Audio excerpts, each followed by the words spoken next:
भारत में ना कई ऐसी जगहें हैं जिनके बारे में सुनकर ही रोंगटे खड़े हो जाते हैं। कहानियां, किस्से। पर कुछ जगहें ऐसी हैं जो सिर्फ कहानियों से कहीं बढ़कर हैं। आज हम एक ऐसी ही जगह की बात करेंगे, एक ऐसी कुख्यात जगह जहां कहते हैं कि डर हवा में ही महसूस होता है। और ये वो जगह है जहां सूरज ढलते ही दरवाजे बंद हो जाते हैं। हम बात कर रहे हैं राजस्थान के भानगढ़ किले की।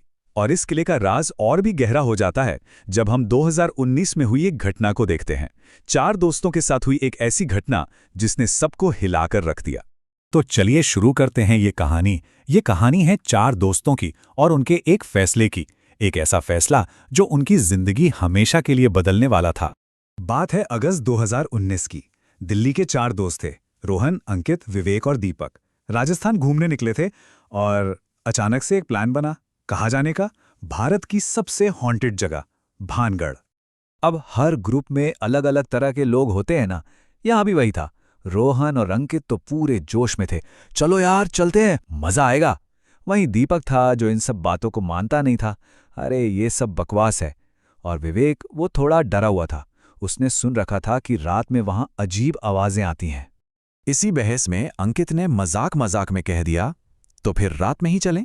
सब हंसने लगे। उन्हें क्या पता था कि ये हंसी और ये मजाक उनकी जिंदगी की सबसे बड़ी गलती साबित होने वाला था। तो बस प्लान बन गया और वो लोग पहुंच गए भानगढ़। और वहां पहुंचते ही उन्हें चेतावनियां मिलनी शुरू हो गईं। लेकिन जोश जोश में उन्होंने सब कुछ नजरअंदाज कर दिया। शाम के 5:30 बज रहे थे। वो किले पर पहुंचे ठीक उस वक्त जब सूरज ढल रहा था। सोचिए जरा, पूरे किले पर एक अजीब सी डरावनी सी रोशनी फैली हुई थी। गेट पर ही एक बड़ा सा बोर्ड लगा था जिस पे साफ साफ लिखा था, सूर्यास्त के बाद अंदर जाना मना है।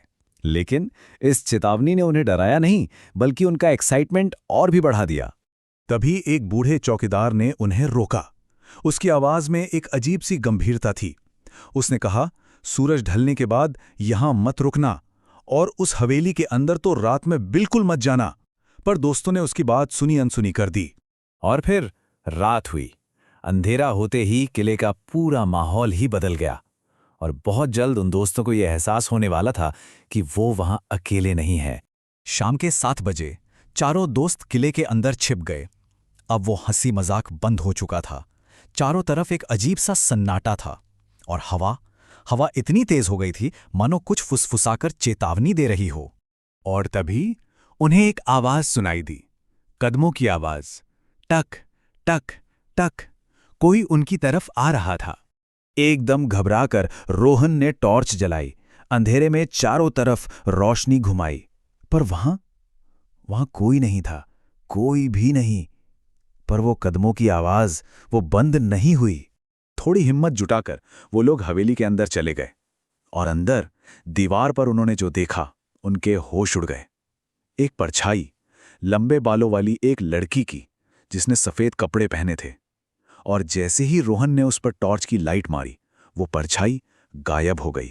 1 मिनट, अगर आप अभी भी ये कहानी सुन रहे हैं तो जरा कमेंट्स में लिखकर बताइए, मुझे डर नहीं लगता। देखते हैं कितनी हिम्मत वाले हैं। यहां से कहानी एक ऐसा मोड़ लेती है जहां उस अनजानी ताकत ने अपना असली रूप दिखाया। इससे पहला कि वो कुछ समझ पाते, धड़ाम, हवेली का वो भारी भरकम दरवाजा अपने आप जोर से बंद हो गया। चारों के चारों अंदर फंस गए। वो दरवाजा खोलने की कोशिश कर ही रहे थे कि उनके पीछे से एक सर्द आवाज आई। किसी ने फुसफुसाकर कहा, तुम्हें यहां नहीं आना चाहिए था। उन्होंने पलटकर देखा, मगर वहां कोई नहीं था। और उसी डर और घबराहट के बीच उन्हें एहसास हुआ कि विवेक उनके साथ नहीं है। वो गायब हो चुका था। वो चिल्लाने लगे, विवेक विवेक। उनकी आवाजें उस अंधेरी हवेली में गूंज रही थीं। तभी ऊपर से विवेक की एक हल्की सी आवाज आई। वो भागकर ऊपर गए तो देखा विवेक बेहोश पड़ा था और उसके बगल में दीवार पर किसी ने लिखा था, अब तुम नहीं जा पाओगे।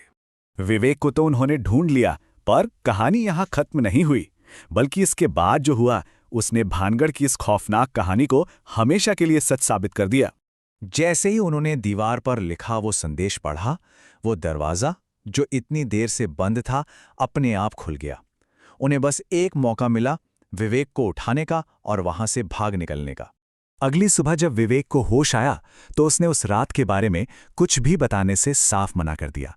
उसके मुंह से बस एक ही बात निकली, वो अभी भी वहीं है। कहते हैं कि भानगढ़ की उस हवेली का दरवाजा आज भी आधी रात को अपने आप खुल जाता है, जैसे आज भी वो किसी का इंतजार कर रही हो। और आसपास के लोग कहते हैं कि आज भी उस किले की दीवारों से एक लड़की के रोने